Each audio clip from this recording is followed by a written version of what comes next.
Hello दोस्तों, good morning. स्वागत है आप सबका साइंस के इस गोल्डन प्रश्न सीरीज में। जैसा सीरीज का आज का फोर्थ वीडियो, उस सीरीज में केवल ऐसे प्रश्नों को आपके सामने लाने का प्रयास रहता है जो प्रीवियस ईयर के विभिन्न एग्जामों में पूछे जा चुके हैं। इस प्रकार से ऐसे प्रश्न आपके आने वाले एग्जामों को देखते हुए बेहद ही खास हो जाता है। तो प्लीज़ वीडियो को अंत तक जरूर देखिएगा। अगर पसंद आता है तो एक लाइक जरूर कर जाना। तो चलते हैं आज के वीडियो का पहला प्रश्न स्टार्ट करते हैं।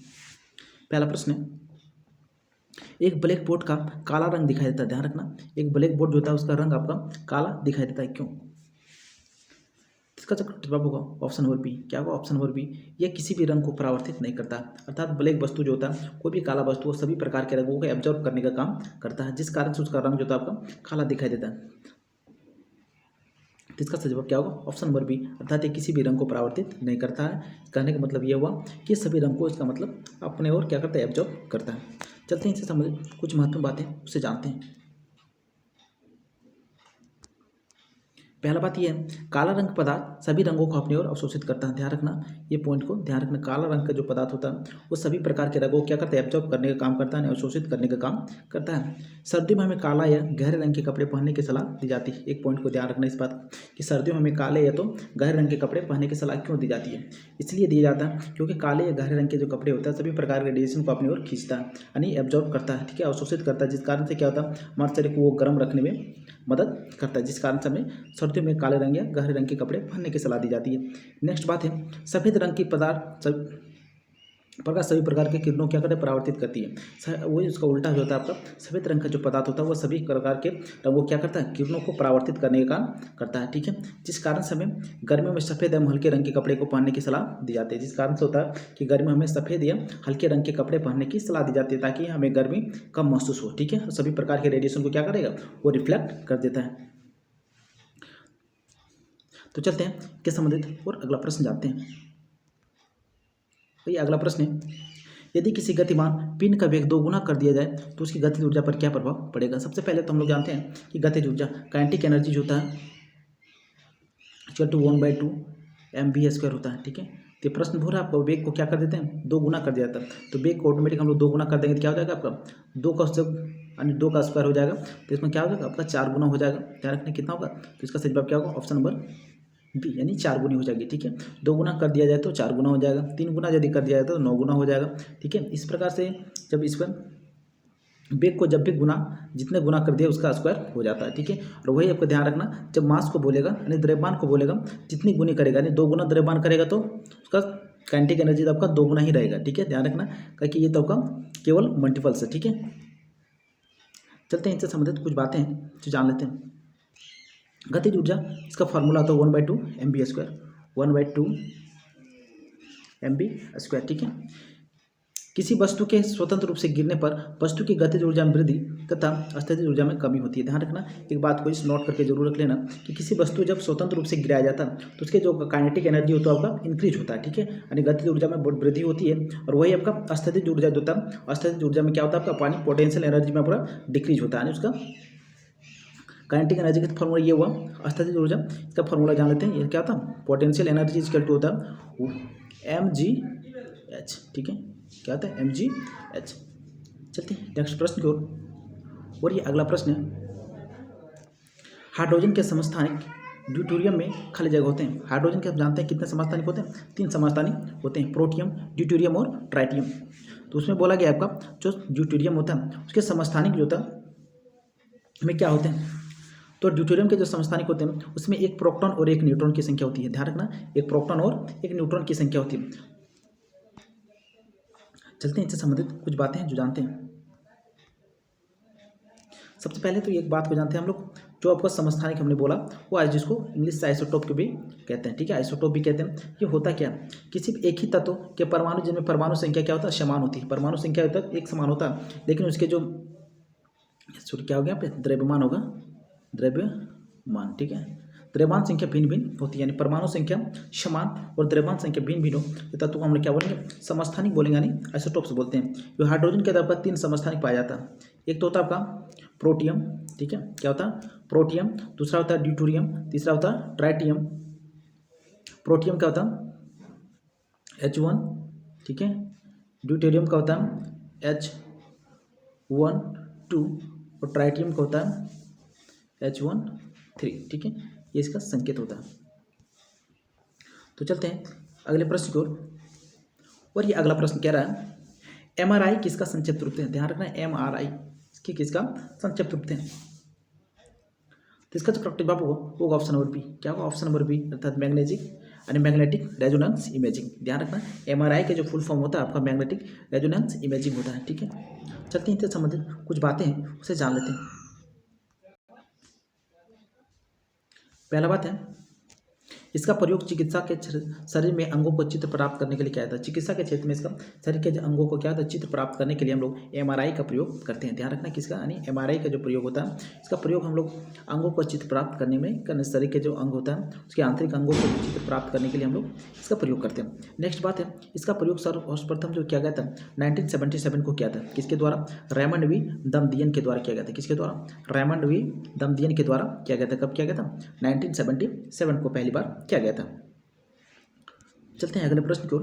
और ये अगला प्रश्न क्या रहा है पानी में हाइड्रोजन तथा ऑक्सीजन के द्रव्यमान का अनुपात होता है। ठीक है, पानी में जो हाइड्रोजन और ऑक्सीजन के द्रव्यमान का जो अनुपात होता है वो कितनी होती है। तो सबसे पहले तो हम लोग पानी का फॉर्मूला जान लेते हैं क्या होता है H2 होता है। ठीक है, इसमें बोल रहा है हाइड्रोजन ठीक है और ऑक्सीजन के जो द्रव्यमान का अनुपात है वो आपका कितना होता है। तो हाइड्रोजन के कितना होगा आपका द्रव्यमान संख्या 2 होगा। ठीक है, इस 2 कितना ऑक्सीजन का कितना होता है 8 परमाणु संख्या होता है तो द्रव्यमान संख्या कितना होगा आपका 16 होगा। इसको कट करेंगे तो कितना हो जाएगा आपका 1:8 का। इसका जो द्रव्यमान संख्या का जो अनुपात होगा वो पर कितना होगा 1:8 का होगा। तो ऑप्शन क्या होगा ऑप्शन नंबर बी अर्थात 1:8 का होगा। चलते हैं इससे संबंधित और कुछ महत्वपूर्ण बातें जो जानते हैं। आयतन में हाइड्रोजन और ऑक्सीजन का जो अनुपात होता है वही द्रव्यमान में 1:8 होता है और वही आपका आयतन में देखा जाए तो 2:1 का आयतन का अनुपात होता है। ठीक है, हाइड्रोजन का खोज सर्वप्रथम जो आपका क्या था 1766 को हेनरी कैवेंडिश के द्वारा किया गया था। इस बात को ध्यान रखना हाइड्रोजन की खोज किसके द्वारा किया गया था हेनरी कैवेंडिश के द्वारा किया गया था। कब 1766 को किया गया था। वही ऑक्सीजन की खोज आपका जोसेफ प्रिस्टले के द्वारा किया गया था। ठीक है, और जो ऑक्सीजन की जो खोज था उसका खोज आपका किसके द्वारा किया गया था जोसेफ प्रिस्टले के द्वारा किया गया था। नेक्स्ट प्रश्न है हाँ एक तत्व के नाभिक में 10 प्रोटॉन और 10 न्यूट्रॉन है। ठीक है, ध्यान रखना एक जो तत्व के नाभिक में 10 प्रोटॉन और 10 न्यूट्रॉन उपस्थित है उनकी द्रव्यमान संख्या क्या होगी। ठीक है, एक प्रोटॉन यानी नाभिक है जिसमें 10 प्रोटॉन है और 17 न्यूट्रॉन है। ठीक है, तो उसमें उपस्थित जो द्रव्यमान संख्या उसका क्या होगा। ठीक है, तो द्रव्यमान संख्या को हम लोग डिनोट करते हैं ए से। ध्यान रखना द्रव्यमान संख्या को ए से डिनोट करते हैं। द्रव्यमान संख्या उसका इक्वल टू होता है प्रोटॉन की संख्या प्लस न्यूट्रॉन की संख्या, दोनों के योग के बराबर होता है। ध्यान रखना प्रोटॉन की संख्या प्लस न्यूट्रॉन की संख्या। तो आपको प्रोटॉन की संख्या कितना दे रखा 10 दे रखा और न्यूट्रॉन की संख्या आपका 17 दे रखा है। तो इस प्रकार से जोड़ेंगे तो क्या होगा इसका 27 U। ठीक है, 27 U यानी कितना ग्राम होगा इसे 27 U का होगा। द्रव्यमान इसका कितना होगा 27 होगा। ध्यान रखना इस पर इससे संबंधित एक महत्वपूर्ण बात है कि प्रोटॉन की संख्या जो था वो आपका प्रोटॉन की जो संख्या होता है वो परमाणु संख्या के बराबर होता है। परमाणु संख्या को हम लोग Z से दिखाते हैं। ठीक है, प्रोटॉन की संख्या कुछ भी नाभिक है कोई भी तत्व है जिसका नाभिक में यदि प्रोटॉन की संख्या 10 है तो उसका जो आपका परमाणु संख्या भी होगा वो कितना होगा आपका 10 होगा। ठीक है,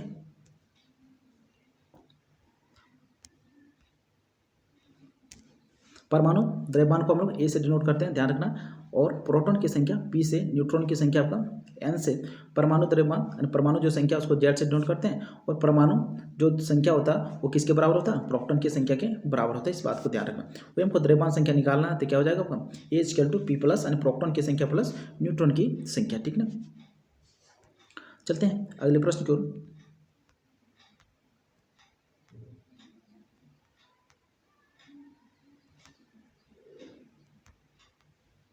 खाली जगह रासायनिक परिक्रिया। ठीक है, ध्यान रखना एक रासायनिक अभिक्रिया जिसमें गर्मी उत्पन्न होती है अर्थात ऊष्मा उत्पन्न होता है उसे खाली जगह कहा जाता है। ठीक है, यानी वैसी रासायनिक अभिक्रिया जो क्या करता है गर्मी उत्पन्न करता है यानी ऊष्मा उत्पन्न करता है उस अभिक्रिया को किस अभिक्रिया के नाम से जानते हैं।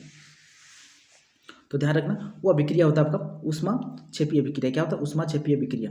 ठीक है, ऐसी रासायनिक अभिक्रिया जो उत्पाद के साथ साथ ठीक है यानी प्रोडक्ट के साथ साथ क्या करता है ऊष्मा का हीट प्रोड्यूस करता है उसको हम लोग बोलेंगे कैसा ऊष्मा क्षेपीय अभिक्रिया बोलते हैं। ठीक है, फिर नेक्स्ट आता है आपका विस्थापन अभिक्रिया। विस्थापन होता है अभिक्रिया क्या कि ऐसी रासायनिक अभिक्रिया जिसमें 2 या 2 से अधिक तत्व ठीक है अभिक्रिया करके क्या करता है एक जो कमजोर तत्व है, ठीक है, कमजोर तत्व को ताकतवर तत्व के द्वारा विस्थापित कर उनके यौगिक से क्या कर देता है, उसको विस्थापित कर देता है, ठीक है। ऐसे अभिक्रिया को हम लोग जो बोलते हैं आपका विस्थापन अभिक्रिया के नाम से जानते हैं। नेक्स्ट आता है ऊष्माशोषी अभिक्रिया। ऊष्माशोषी अभिक्रिया ऐसी रासायनिक अभिक्रिया जो उत्पाद के साथ साथ यानी प्रोडक्ट के साथ साथ क्या करता है, ऊष्मा को शोषण करता है, ठीक है, ऊष्मा क्या करता है, अवशोषण करता है। ऐसी अभिक्रिया को हम लोग बोलते हैं ऊष्मा शोषी अभिक्रिया कहते हैं, ठीक है। चलते हैं इससे संबंधित कुछ उदाहरण उनसे जान लेते हैं। पहला बात ऊष्मा क्षेपी अभिक्रिया, ऐसी अभिक्रिया जिसमें उत्पाद के साथ साथ ऊष्मा का निर्माण होता है, ऊष्मा क्षेपी, ठीक है, जो हम लोग जान लिए। जैसे प्राकृतिक गैस का दहन, ठीक है, प्राकृतिक गैस हम लोग जो जलाते हैं, ठीक है, उसमें क्या होता है, ऊष्मा क्षेपी अभिक्रिया होता है। शोषण अर्थात हम लोग श्वसन जो करते हैं, श्वसन जो अभिक्रिया करते हैं वो भी एक क्या ऊष्मा क्षेपी अभिक्रिया का उदाहरण है, ठीक है। ऊष्मा शोषी अभिक्रिया ऐसी रासायनिक अभिक्रिया जिसमें उत्पाद के साथ ऊष्मा का शोषण होता है, तो हम लोग जान लिए, ठीक है, उसे हम लोग क्या बोलते हैं, ऊष्मा शोषी अभिक्रिया कहते हैं, ठीक ना। और ये नेक्स्ट प्रश्न है, ओरिजिन ऑफ स्पीसीज, ध्यान रखना, ओरिजिन ऑफ स्पीसीज प्रजाति की उत्पत्ति नामक पुस्तक किसके द्वारा लिखी गया, ठीक है। ओरिजिन ऑफ स्पीसीज नामक जो बुक लिखा गया आपका किसके द्वारा लिखा गया है, इसका सही जवाब होगा option number C. Origin of species नामक जो बुक लिखा आपका चार्ल्स डार्विन के द्वारा लिखा गया। किसके द्वारा लिखा गया, वह चार्ल्स डार्विन के द्वारा लिखा गया, ठीक है। चलते हैं इनसे संबंधित कुछ महत्वपूर्ण बातें जो जानते हैं। क्रम विकास का सिद्धांत का प्रतिपादन भी चार्ल्स डार्विन के द्वारा ही किया गया, ध्यान रखना। क्रम विकास का जो सिद्धांत दिया था वो भी आपका किसे, चार्ल्स डार्विन के द्वारा ही दिया गया था। थ्योरी ऑफ इवोल्यूशन, ध्यान रखना, द थ्योरी ऑफ इवोल्यूशन नाम का जो प्रतिपादन इसको भी किसने किया था, आपका चार्ल्स डार्विन के द्वारा ही प्रतिपादन किया गया था, ठीक है। नेक्स्ट बात है 24 नवंबर 1859, इसको ध्यान रखना, 24 नवंबर 1859 ईस्वी को चार्ल्स डार्विन के द्वारा on the species origin of species का जो विमोचन किया गया था, ठीक है, प्रकाशित किया था। कब किया गया था आपका, 24 नवंबर 1859 को द ओरिजिन ऑफ स्पीसीज नामक जो बुक का जो प्रकाशन किया था आपका 24 नवंबर 1859 को किया था। चलते हैं अगले प्रश्न की ओर, और ये अगला प्रश्न है, मनुष्य के शरीर में उपस्थित निम्न में से किस कोशिका के केंद्रक नहीं होता। मनुष्य के उपस्थित जो शरीर में उपस्थित होता है इनमें से किस कोशिका में केंद्रक नहीं पाया जाता। ऑप्शन आपका एरिथ्रोसाइट, ऑप्शन बी तंत्रिका कोशिका, ऑप्शन सी अरेखित स्नायु तंतु, ऑप्शन डी श्वेत कोशिका। तो ध्यान रखना का सही जवाब क्या होगा, ऑप्शन नंबर ए क्या होगा, एरिथ्रोसाइट, ठीक है। इसमें क्या होता है, आपका केंद्रक नहीं पाया जाता, इस कोशिका में जो था जिसको आरबीसी कहते हैं, ठीक है, आरबीसी में क्या होता है, केंद्रक नहीं पाया जाता है, ठीक है। चलते हैं इनसे संबंधित कुछ महत्वपूर्ण बातें जो जानते थे। एरिथ्रोसाइट जिसको आरबीसी, ठीक है, कहते हैं, आरबीसी केंद्रक में केंद्रक जो था नहीं होता, ध्यान रखना, आरबीसी में जो था केंद्रक नहीं होता, लेकिन कुछ अपवाद 2-4 जीव होता है जिसमें उसके आरबीसी में क्या होता है, आपका केंद्रक पाया जाता है। उनमें से हो गया आमतौर पर ऊंट और लामा, ये दो जो जीव हैं, इनके शरीर के जो आरबीसी यानी उनमें जो आरबीसी होता है उनमें आपका केंद्रक पाया जाता है, ठीक है। बाकी लगभग सभी जीवों के जो आरबीसी होता है उसमें केंद्रक नहीं पाया जाता। आरबीसी का निर्माण अस्थि मज्जा में होता है, ध्यान रखना, आरबीसी रेड ब्लड सर्कुलर से होता है, इसका जो निर्माण होता है आपका अस्थि मज्जा में होता है, बोन मेरो जिसको बोलते हैं, ठीक है, वहाँ पे होता है। आरबीसी के निर्माण के लिए प्रोटीन, ध्यान रखना, आरबीसी के निर्माण के लिए प्रोटीन चाहिए, आयरन चाहिए, विटामिन B12 चाहिए, फोलिक एसिड इत्यादि की सहायता से क्या होता है, आरबीसी का निर्माण होता है। आरबीसी का जो जीवन काल होता है वो भी 20 से लेकर 120 दिन तक होता है, ध्यान रखना, आरबीसी का जो जीवन काल होता है वो कितना होता है, 20 से लेकर 120 दिन का होता है। आरबीसी की मृत्यु जो होता है, आरबीसी की जो मृत्यु होता है यकृत में, ध्यान रखना, यकृत या प्लीहा में होता है, ठीक है, यकृत या प्लीहा में होता है, इसलिए इसको आरबीसी का क्या बोलते हैं, कब्रगाह बोला जाता है, ठीक है। प्लीहा को जो था आरबीसी का कब्रगाह बोला जाता है क्योंकि इसका मृत्यु जो था आपका प्लीहा में होता है, ठीक है।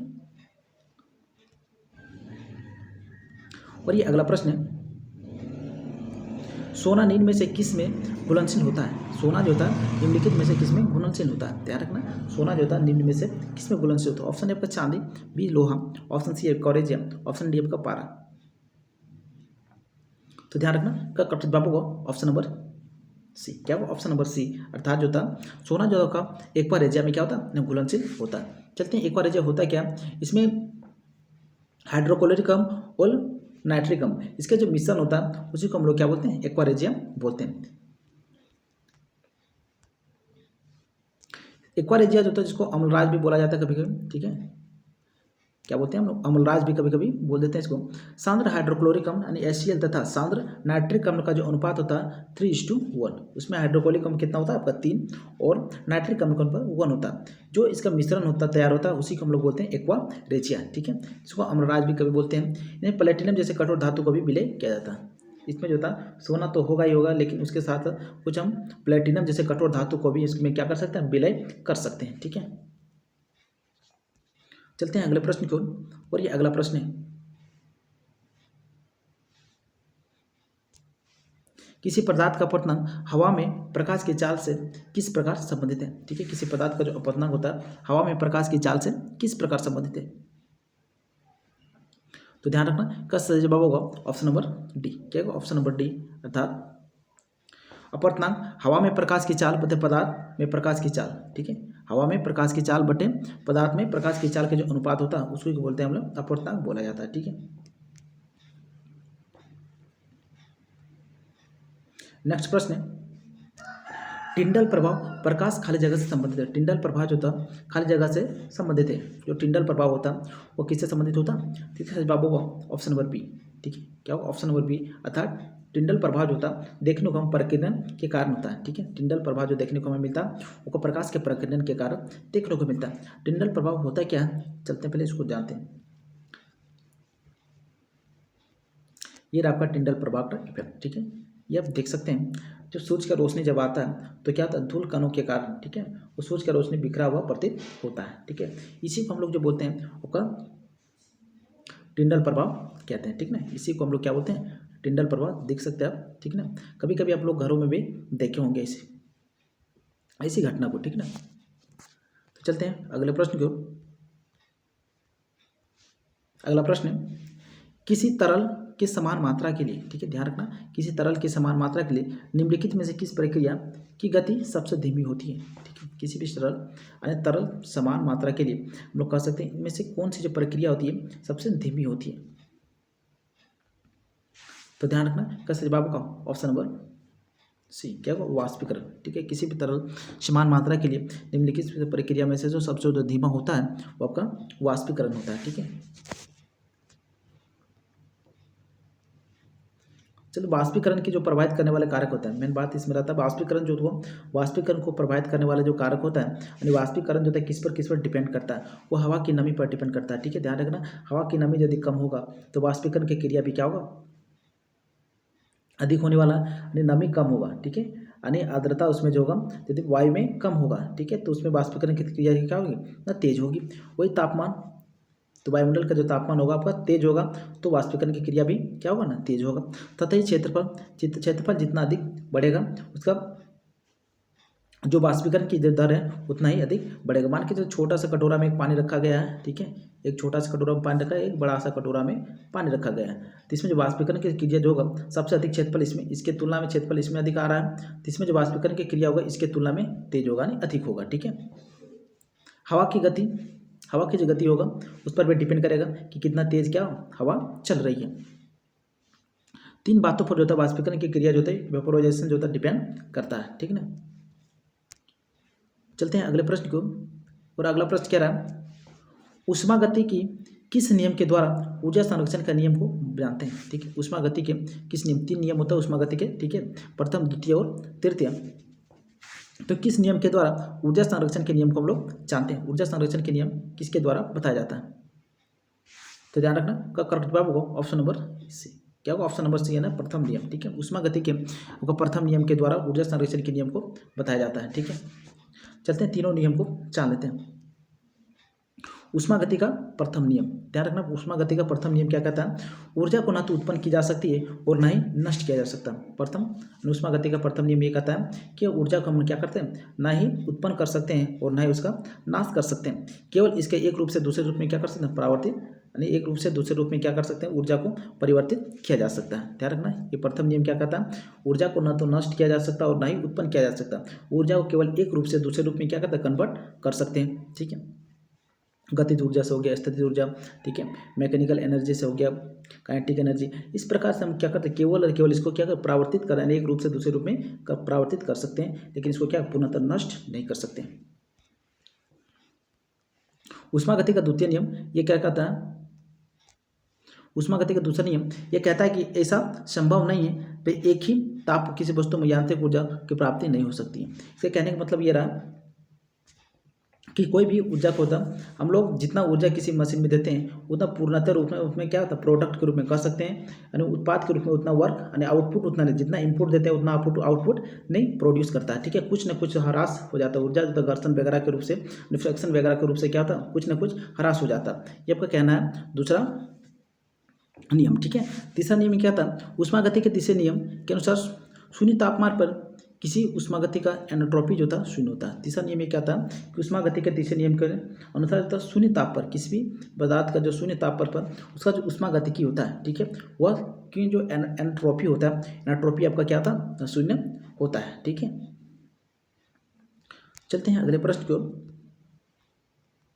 अगला प्रश्न है, जब कोई वस्तु वृत्तीय पथ पर गति करती है, ध्यान रखना, जब कोई वस्तु जब वृत्तीय पथ में क्या कर रही है ना गति कर रही है तो घूर्णन करती है, तो वस्तु पर केंद्र की ओर जो वो लगने वाला जो बल आता है वो कौन सा बल कहा जाता है। ठीक है, जब कोई वस्तु वृत्तीय पथ पर गति करती है तो घूर्णन करती हुई वस्तु पर केंद्र की ओर जो लगने वाला बल होता है वो कहा जाता है।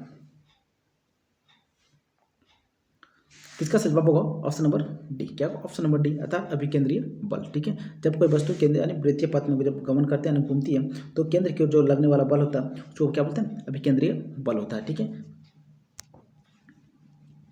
इससे संबंधित कुछ महत्वपूर्ण बातें जो जान लेने हैं। अभिकेंद्रीय बल वृत्तीय मार्ग पर एक समान चाल से गति कर रहे पिंड पर केंद्र की ओर जो कार्यरत बल होता है अभिकेंद्रीय बल कहलाता है। ध्यान रखना, वृत्तीय पथ पर कोई वस्तु जब गमन करता है तो उसे केंद्र की ओर लगने वाला एक बल होता है उसको बोलते हैं हम लोग क्या अभिकेंद्रीय बल बोलते हैं। इस बल के अनुपस्थिति में वृत्तीय मार्ग में गति करना असंभव। इस बल के जो तो अभाव में हम लोग वृत्तीय पथ में क्या कर सकते हैं गमन नहीं कर सकते। ध्यान रखना, ठीक ना। अभिकेंद्रीय बल जो था 1 यानी क्या होता है mv²/r होता है। ठीक है, F इक्वल टू क्या होता है mv²/r होता है। ये आपका अभिकेंद्रीय बल का फॉर्मूला है। ठीक है ना, अभिकेंद्रीय बल केंद्र से बाहर की ओर लगने वाले बल को अपकेंद्रीय बल बोलते हैं। ठीक है, अपकेंद्रीय बल एक होता है अभिकेंद्रीय बल जो क्या होता है केंद्र से अंदर की ओर लगता है। ठीक है, यानी सॉरी तो बाहर से क्या अंदर की ओर यानी केंद्र की ओर जो बल लगता है उसको बोलेंगे अभिकेंद्रीय। अपकेंद्रीय होता है जो केंद्र से बाहर की ओर लगता है उसको बोलेंगे आपका अपकेंद्रीय बल से बोलते हैं। ठीक है, और इस प्रश्न का जवाब आप लोग कमेंट के माध्यम से बताना है। ठीक है, ध्यान रखना, खींचे हुए धनुष से तीर छोड़ते समय, ध्यान रखना, खींचे हुए तीर से धनुष छोड़ते समय धनुष की स्थितिज ऊर्जा किसमें बदल जाती है। जो खींचे हुए धनुष होता है उसमें जो था